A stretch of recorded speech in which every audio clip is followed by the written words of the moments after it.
All right, this is the copyright disclaimer. The copyright disclaimer under Section 107 of the Copyright Act of 1976. Allowance is made for fair use for purposes such as criticism, comment, news reporting, teaching, scholarship, education, and research. Fair use is a use permitted by copyright statute that might otherwise be infringing. Fair use, fair use, fair use.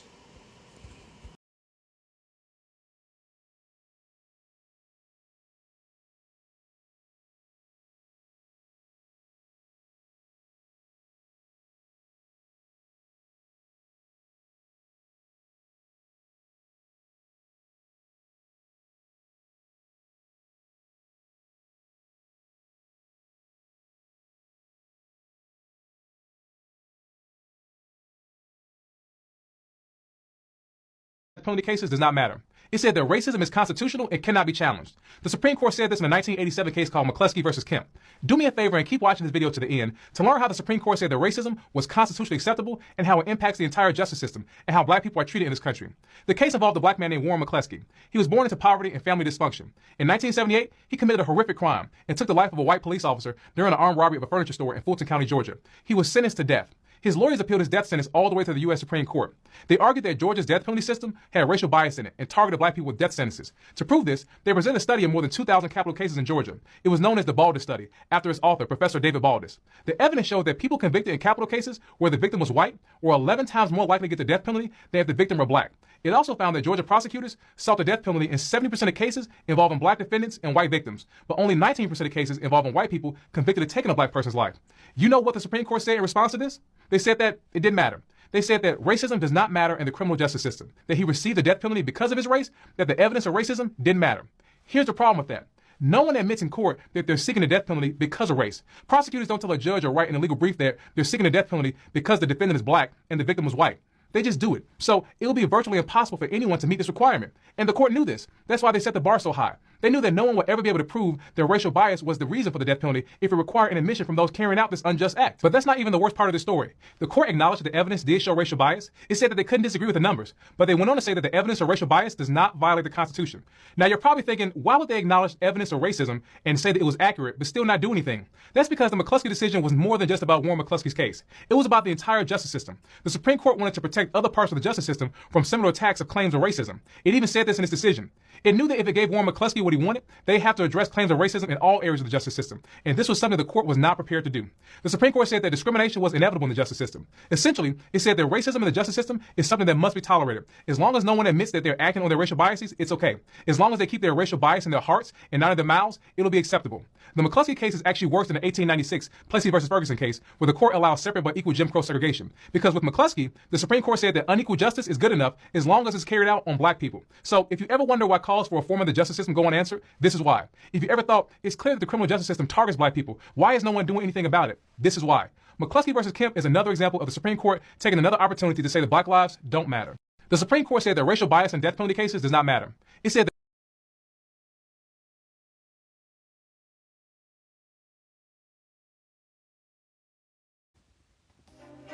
here are 50 white guys. Here are 50 black guys. Here's how many white guys can expect to go to prison in their lifetime. The chances amount to 1 out of 17. Now here's how many black guys can expect the same thing. The chances are 1 out of 3. Why? Lots of reasons. It's complicated, but one thing is clear. There's racial bias at every level of the criminal justice system. When blacks and whites commit the same kind of crimes, blacks are more likely to be arrested. Once arrested, they're more likely to be convicted. Once convicted, they're more likely to serve longer sentences. Look at the numbers in America's so-called war on drugs. About 14% of American drug users are black, as are about a quarter of drug sellers. Yet blacks are 34% of the people arrested for drug crimes. And those convicted of drug crimes, 46% are black. By the time we factor in sentencing, there are actually more black drug offenders than white ones in state prison and in federal prison. In the end, the incarceration rate for drug crimes is 10 times higher for blacks than it is for whites. These are the facts. Racial disparity in America's war on drugs is one big reason that 1 out of 3 black men can expect to go to prison in their lifetime.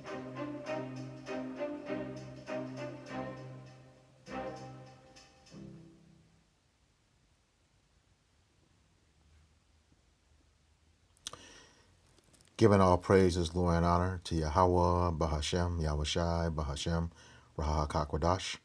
Double honors to the apostles and elders of Great Millstone who rule well in teaching us this 100% truth. Salutations to them and my fellow Akim who labor in this truth week in and week out on the highways and byways. Also, salutations to the hopeful elect of the scattered 12 tribes of Israel, scattered to the four corners of the earth, that be like unto the speckled bird, also known as your Israelite foreigners, and your so-called Negroes, Latinos, and Native Americans. To you, I say Shalom. This is your brother Ayashar Barazal, coming back at you with another lesson that is edifying to the elect body of the nation of Israel, from the Indianapolis camp of the Great Millstone. And this is another installment of our camp series called For Thy Violence Against Thy Brother Jacob. And just, once again, we continue to show the treacherous history of Esau Edom, and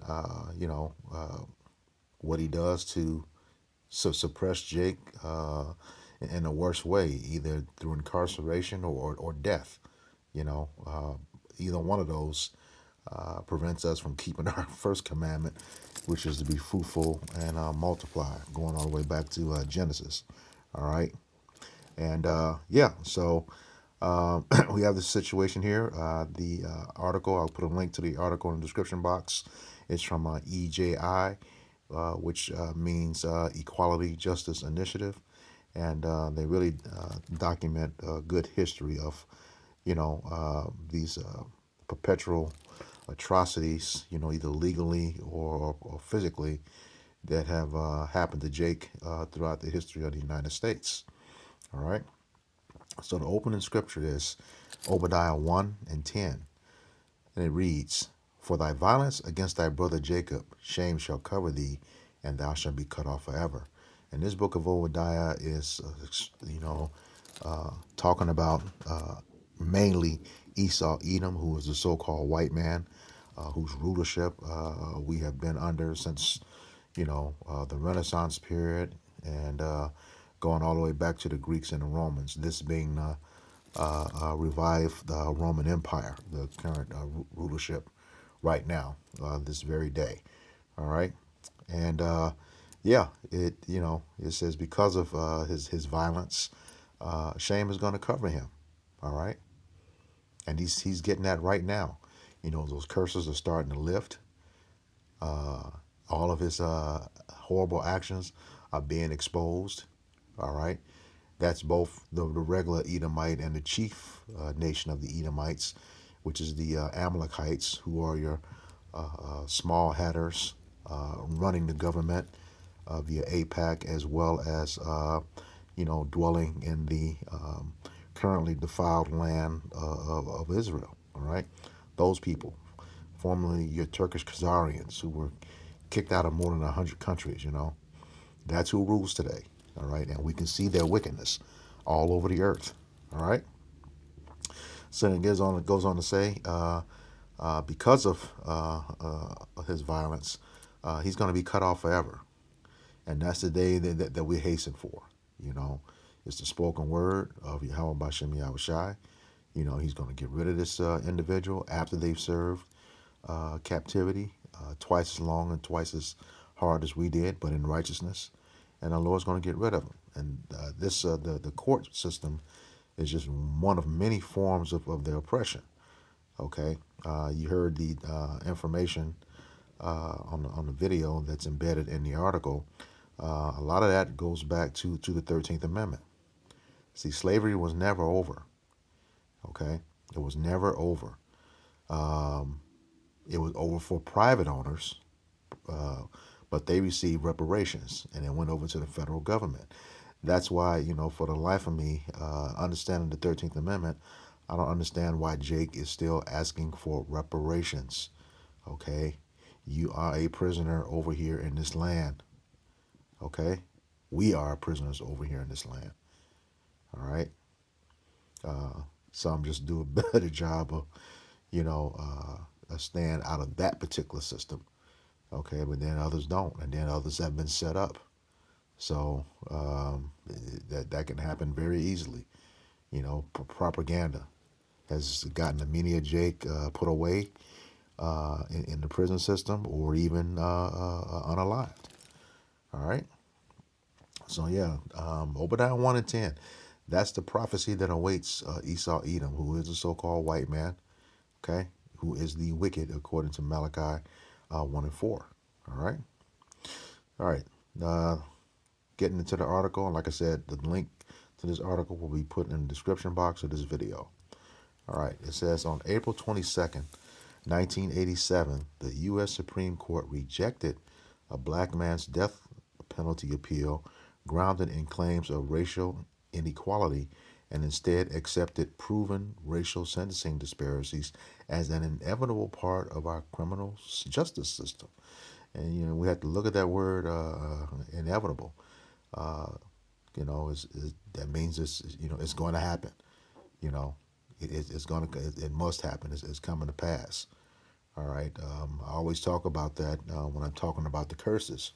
One of the curses, I think, is Deuteronomy 28:23, says that we will always be oppressed. Okay. But in those curses, beginning with verse 15 on down to 68, collectively the word shall or shout, shall, S-H-A-L-L, or shout, S-H-A-L-T, collectively appear approximately 113 times throughout the curses, okay? Which is a little bit more than twice per each curse, all right? So these things are inevitable. They are going to happen, all right? Same thing here with this criminal justice system, all right? This was meant to keep Jake suppressed, all right? Even though they knew that the disparities were, were not fair. All right, they found another loophole to make sure that this guy was executed. All right, so it says in October 1978, a so-called black man named Warren McCleskey was convicted of killing a white police officer during a robbery and was sentenced to death. On appeal, Mr. McCleskey's lawyers argued that Georgia's capital punishment system was racially biased and in violation of the 8th and 14th Amendments. You can look those up on your own. It says, in support of his argument,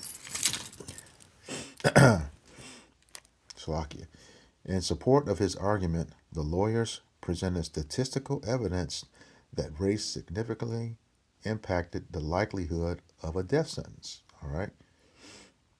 University of Iowa professor David Baldus had conducted a rigorous statistical analysis of more than 2,000 Georgia murder cases and found that prosecutors were more likely to seek the death penalty and injuries were more likely to impose it in cases involving black defendants and white victims.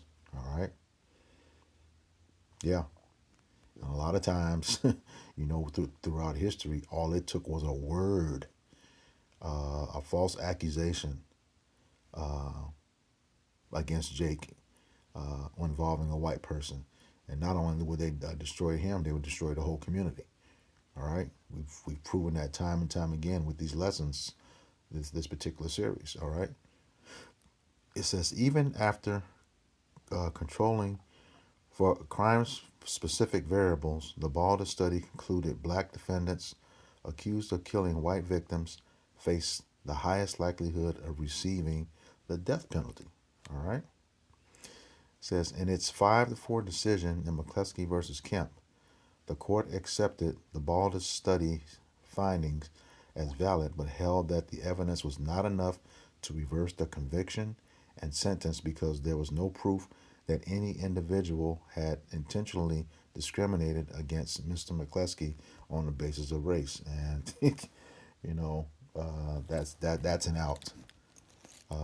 More than likely, at that time, the jury was majority white, and you knew it was going to happen. It's the state of Georgia. You knew it was going to happen. Who was the guy just shot down just for, walking in the neighborhood? Ahmaud Arbery,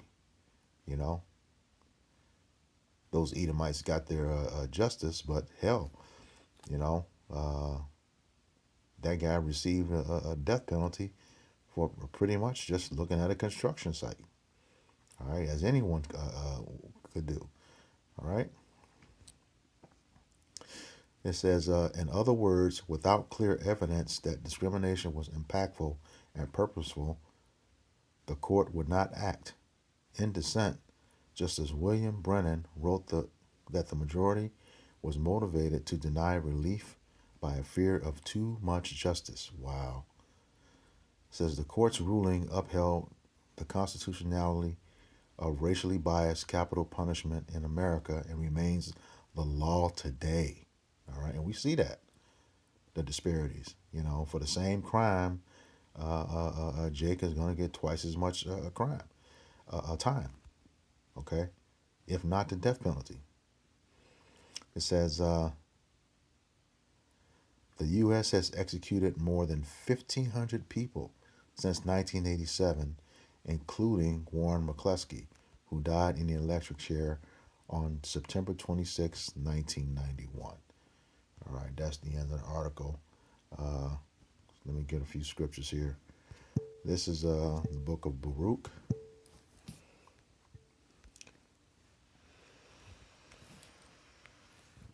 chapter 3 and verse 8.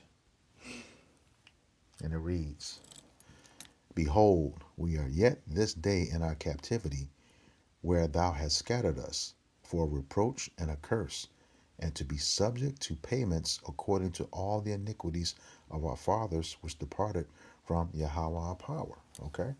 So yeah, we're this place is our punishment, okay, for the transgression of the law, continually. All right. This country is captivity. The system is captivity. All right. And you know the prisons are captivity, and you're subject to payments. You know that 14th Amendment, that whole birthright citizenship. That's pretty much taxation without representation. All right. They legally got you on the hook. All right. No laws are being put in place for Jake's safety. All right. But they're benefiting everybody else. Yeah. And it says and to be subject to payments with what? You know, continual debt in our lives. Okay. Jake cannot get ahead. If he tries to invent something, you know, and make a profit from it, you know, Esau's going to knock him off and then take his stuff and make it theirs. All right. That's what that devil does. All right. This is Isaiah 10 and 1.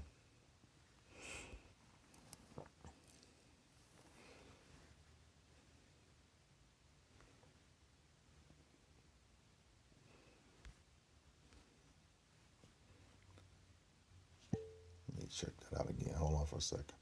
Isaiah chapter 10 and verse 1. That's not right. Let me get another. I think there's something wrong with my software. Isaiah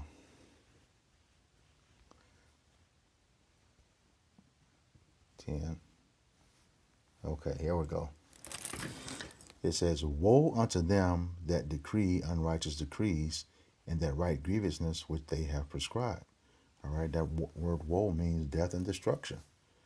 Okay, that's an unrighteous decree. And it's not so much because you're a so-called black man. You know, we're not black. No one on this planet is the color black. We're different shades of brown. But this is against the Israelites. Okay? Against the nation of Israel, the true nation of Israel. Okay? I'll read it in the NLT.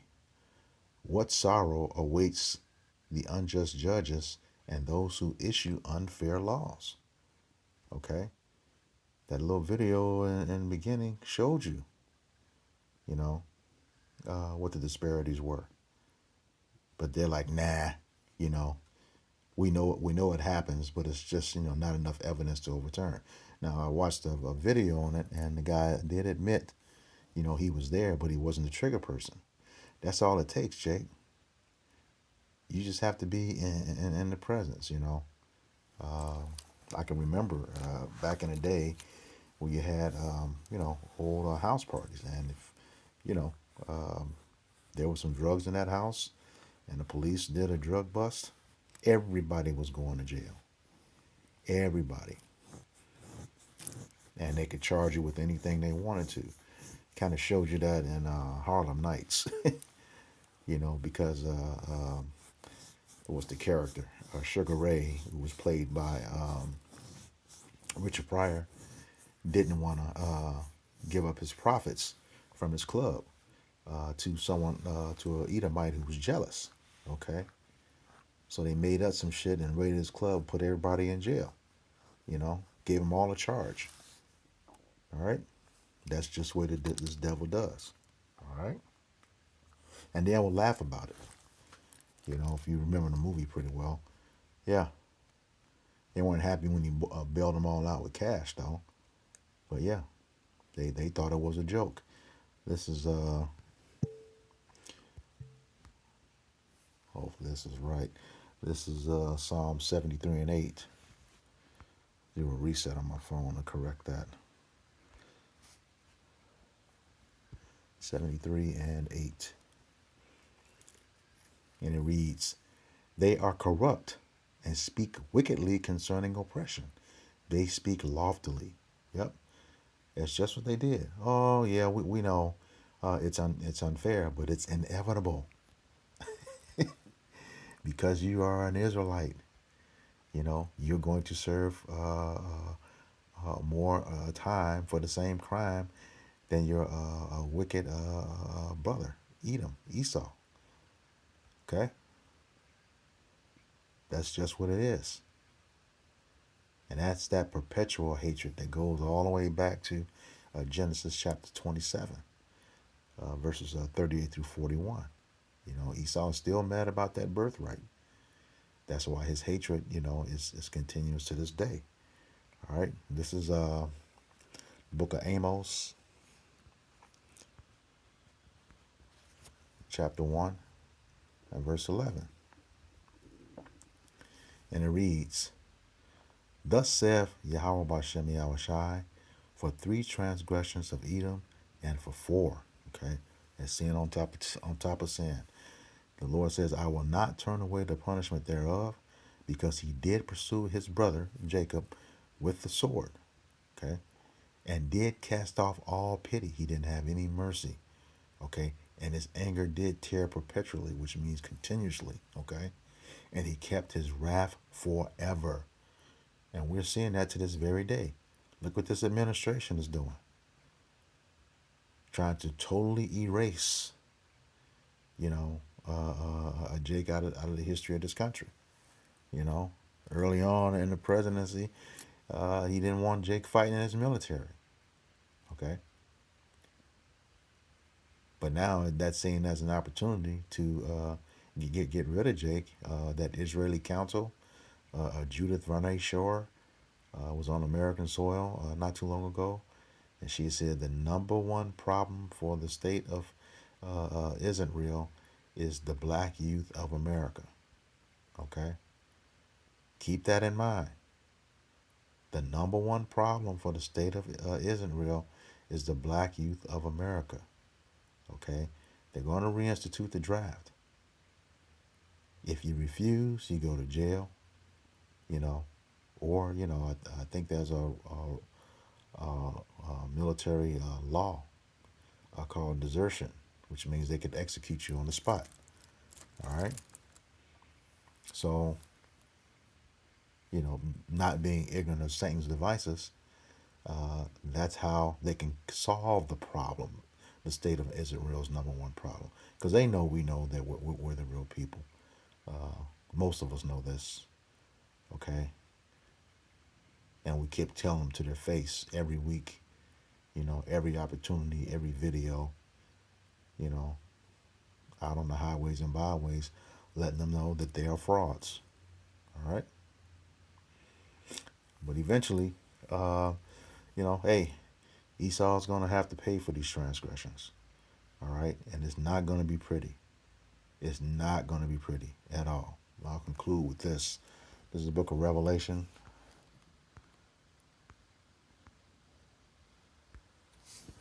chapter 13, beginning at verse 9. Verse 9, and it reads, If any man have an ear, let him hear. If any man have understanding, let him understand. He that leadeth into captivity shall go into captivity. And who has had us in captivity since the Renaissance period? Esau, Edom, the so-called white man. All right? It says, He that killeth with the sword must be killed with the sword. Whose blessing was a sword? Esau, Edom, the so-called white man, according to Genesis chapter 27, verses 38 through 41. All right? It says, Here is the patience and the faith of the saints. Okay? So what you did and how you did it is coming back to you, but in righteousness, though. Okay? In righteousness. We won't be doing the whole buck breaking thing. That's just wicked. All right? But trust and believe, when the Lord unleashes his people on you for the controversy of Zion, you're going to know that he is the power of our power, okay? All right, so with that, I hope this lesson was edifying to the elect body of the nation of Israel. Once again, I'm going to give all praises, glory, and honor to Yahweh, Bahashem, Yahweh Shai, Bahashem, Rahakakwadash. Double honors to the apostles and elders of Great Millstone who rule well in teaching me this 100% truth. Salutations to them and my fellow Akim who labor in this truth week in and week out on the highways and byways. Also, salutations to the hopeful elect of the scattered 12 tribes of Israel, scattered to the four corners of the earth, that be like unto the speckled bird, also known as your Israelite foreigners, and your so-called Negroes, Latinos, and Native Americans. To you, I say Shalom, Kwam Yasharala, Abba Babal. Shalom. We got next.